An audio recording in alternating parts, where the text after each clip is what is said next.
So when and why did you start your business? All right, so I started in 2015, May 2015, and exactly when I separated.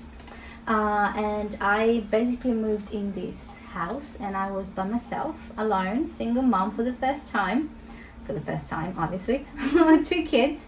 And I was watching the Ellen DeGeneres show, okay, and she was promoting this app called Periscope, which is basically Twitter Live. And she was saying how people can connect around the world with that app because it was a live streaming. And so I thought, you know what, I'm just gonna do it. I'm just gonna download the app and see, because I felt quite lonely. It was a time when I felt quite, all of a sudden my life was changing. Yeah. And when I started live streaming, it was just me on the camera, literally no viewers. And I started to just say, hello, is anybody out there? Like a horror movie kind of thing. Is anybody there? Is this weird? And then 1 or 2 people randomly showed up from, I think was from America somewhere. I think one of the very first person, which is still a friend of mine on social media, his name is Freddie, is from Orlando in Florida. Yeah. So to me, the fact that I was like, oh my gosh, someone from Florida is watching me. How cool is that? And that's how basically I started to chat to him and to other people. And then that was at night time when I was feeling quite like the kids were in bed, tucked in. I had my lay down moment time and like, okay, I want to talk to people. So I kind of use it as a therapy for me for the first year or so. And then live streaming became a daily thing to me, to communicate to people, to feel. I didn't have many friends back then, like real friends around me. So to me, that was my little world that I've created it in my online world, and no one knew about it, just me and those people around the world.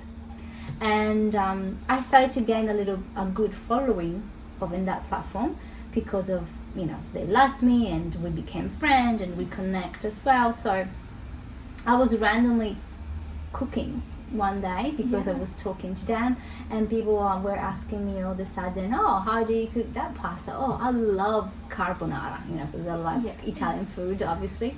So I said, oh, don't you know carbonara? Like, that's how I do it. And oh no, this is amazing. Why don't you do your own cook? You should have your own cooking channel or vlog or whatever. And so I've decided that to start a series of cooking shows, live streaming, as well as my normal talking, how you going shows. And it kind of became a regular appointment to the audience. And that's when I realized, oh, okay, maybe I should transform that into a business. 3 years ago, Periscope joined the payment program for broadcasters, and so I was able to join and earn money from the broadcast that I was making. So I basically decided to make into a cooking show series. So we call it season 1, season 2, just like the Ellen DeGeneres season. And and basically that's how I decided to make it into a business. I was generally having fun cooking. I could just cook from my little tiny kitchen that really is not a fancy at all. I had a white normal fridge. Now I have a fancy one, but I used to have a normal white fridge. I have a crappy kitchen that is still crappy. It's electric kitchen, I don't care.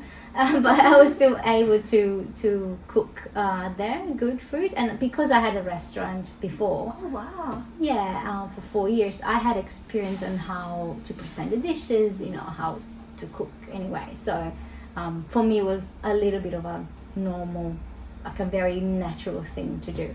I did, however, had to perform it on a video, so it was a bit different. But I always tell everybody, like, just be natural. Just think that no one is watching. Live streaming is like if you are in your house and you have your friends visiting you, and that's how, like, I'm talking to you. It's exactly what it is, because you're having conversation with people that are really becoming friends and connected to you. They're not there because they want to see the edited perfect shot in a stage kitchen. They are there because they love live streaming honesty and reality. So if I drop a tomato on the floor, it's live and I have to deal with that. I can't cut it and edit, cut, start again. I once had a cockroach in my kitchen, and it's my biggest fear, cockroach, literally. And so I stopped, I panicked, the video was there, and I was like, guys, we need to stop here for a second.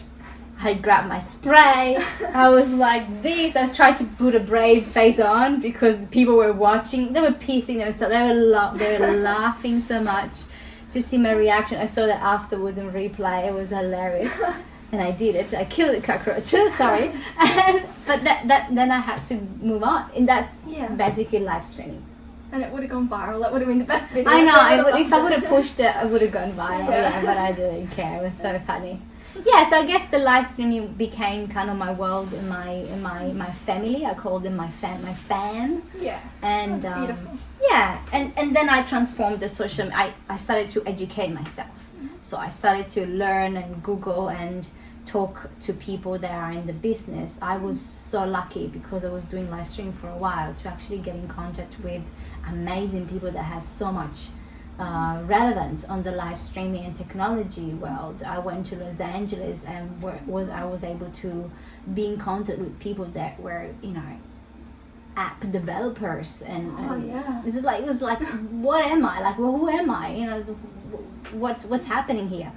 So I was really lucky in a way, but I was hungry to know everything about social media like you are. Yes.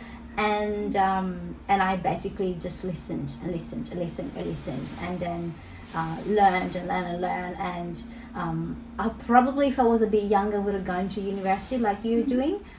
But I'm a mum and busy. I have 2 kids. Yes. I'm exhausted. Some parents, some mums do that, and I literally admire them so much. But it wasn't for me. However, I did spend nights and late nights studying online and searching. That's amazing. And figuring it all out. Which social media is unfortunately a bit like that. You can't. It's not always on the book. Always changing. Yeah. Every 3-4 months, there's new trends, new algorithms, new platforms, and so it is a constant changing business model. And I think that's why I like it, because I don't like always the same things. Yeah, I like, even with my furniture, I change my furniture all the time. I'm due to change my couch. Because it's been 2 years there, and I'm starting to get crazy. But you know what I mean. I am a little bit like that type of person. So I guess that's why. And because I was learning a lot about the business, then I've started to. Okay, I can do management as well. I can actually manage clients. Yeah. Facebook and Instagram pages, because I know how it works. I know how to promote them. I know how to do the ads and stuff.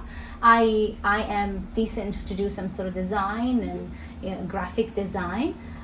So in that way, I was already open. My brain was already open to technology, the IT world, since early stage, like you.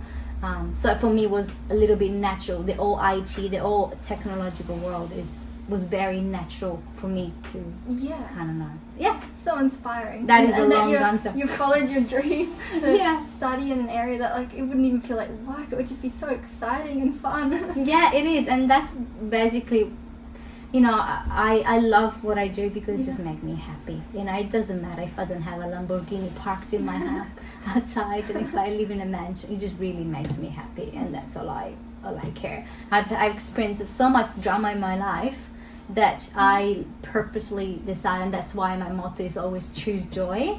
We're gonna do some t-shirt about choose joy.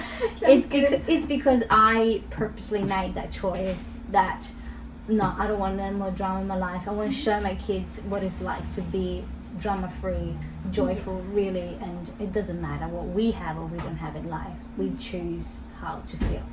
So that was true. Very much it. Yeah. That is a big answer. Amazing answer. Wow. Didn't prepare it, I swear. No script.